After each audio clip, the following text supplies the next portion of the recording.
दोस्तों, जब भी दानवीरों की बात आती है, महाभारत में ऐसे एक शख्स मौजूद था जिसके बिना ये दानवीर का अर्थ निरर्थक लगता है।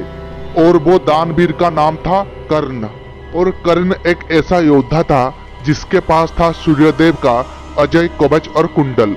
और वो कवच और कुंडल उनको उस महाभारत युद्ध में सबसे महान योद्धा बनाया था। दरअसल कर्ण सूर्यदेव के वरदान से कवच और कुंडल के साथ ही जन्म हुआ था। और वो दिव्य कवच इतना शक्तिशाली था कि उसको भगवान शिव का पाशुपतास्त्र अस्त्र भी भेद नहीं सकता था।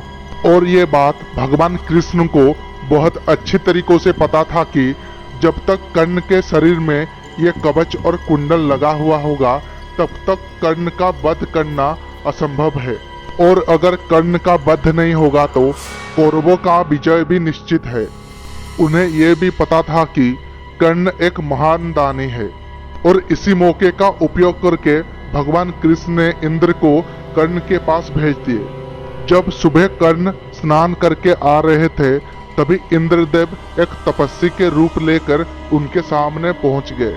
कर्ण को ये बात भी भली भांति पता लग गया था कि इस तपस्वी रूप में इंद्रदेव ही उनके सामने खड़े हुए हैं। मगर कर्ण इतने बड़े दानवीर थे कि वो ये सब घटना के बारे में जानने के बाद भी दान देने के लिए पीछे नहीं हटे थे।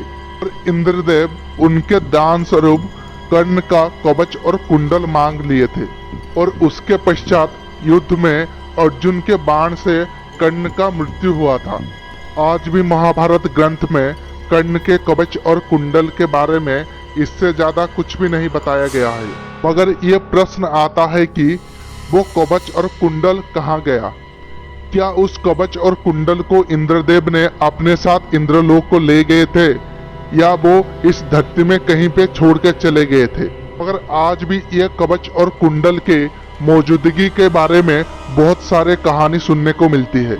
ये कहानी सुनने को मिलती है कि जब कर्ण ने अपना कवच और कुंडल इंद्रदेव को दे दिए थे तभी इंद्रदेव उस कवच और कुंडल को अपने इंद्रलोक को ले जाने की कोशिश किए थे। पर उस कवच और कुंडल को छल से चुराने के कारण वो इंद्रलोक को वो दिव्य कवच को ले नहीं पाए थे और उस कवच को धरती में कहीं छुपा दिए थे। लोगों का ये मानना है कि ओडिशा राज्य के पुरी जिले में मौजूद कोणार्क में आज भी ये कवच और कुंडल छुपा गए हैं। क्योंकि ये भी सुनने को मिलता है कि एक बार चंद्रदेव उस कवच और कुंडल को चुराने की कोशिश किए थे और उसी समय समुद्र देव ने उनको ये करने से रोक लिए थे। इसीलिए ये माना जाता है कि जहाँ पर समुद्र को चंद्र छूता होगा उस जगह पर ही इस कवच कुंडल को छुपा गया था, जो कि कोणार्क में मौजूद चंद्रभागा में ही ऐसा कुछ देखने को मिलता है। और कोणार्क में ही भगवान सूर्यदेव का एक विशाल भव्य मंदिर मौजूद है।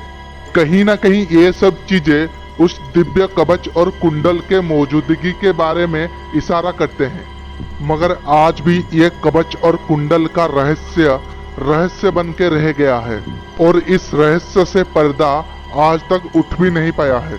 आज भी ये प्रश्न सबके मन में गूंज रहा है कि क्या कर्ण का कवच और कुंडल आज भी इस धरती पे मौजूद है?